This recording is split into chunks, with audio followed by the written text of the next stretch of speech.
මේ ඔබට දිස්සන්නේ රේන්දපොළ නාය ආරම්භක ස්ථානය. මෙතන ඉඳලා කිලෝමීටර් 6ක පමණ දුරක් මෙන්න මේ ආකාරයට මේ නාය කඩාගෙන මිනිස්සුන්ගේ ගෙවල් දොරවල් යට කරගෙන මිනිස්සුන්ගේ ජීවිත අහිමි කරගෙන තමයි මෙතනින් පැල්ලයට ගිහිල්ලා තියෙන්නේ. මේ පේනවට ඔබලා මේ ගස්වල තියෙන මඩ පාරවල්. ඒ කියන්නේ මෙන්න මේ තරම් උසටවත් මේ උඩින් ආපු පස්කන්ද ඇවිල්ලා තියෙනවා.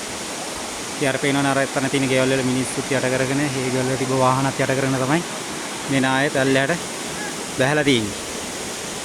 ඉතින් ඒක තමයි දැන් වත්මන් තත්ත්වය. දැන් මිනිස්සු මෙතන එකතු වෙලා මේ පාර කොමාරි කරලා වාහනයක් ගෙනියන්න පුළුවන් විදියට හදාගන්න තමයි උත්සාහ කරන්නේ. මොකද ලෙඩක් වුණොත් මිනිස්සෙක් අරන් යනවත් වාහනයක් යන්න තැනක් නැහැ මේ හරිය.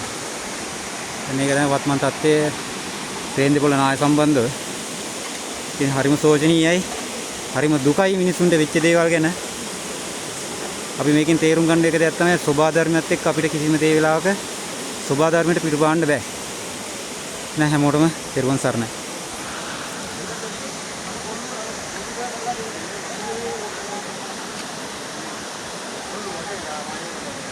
අර පැත්තට ගියේ උතනින් පැල්ලට කොහොම යන්නද ඉන්දිකේ නේ? ආ ඉන්දිකේ මෙතනින් පැල්ලට කොහොම යන්නද? ඔව්.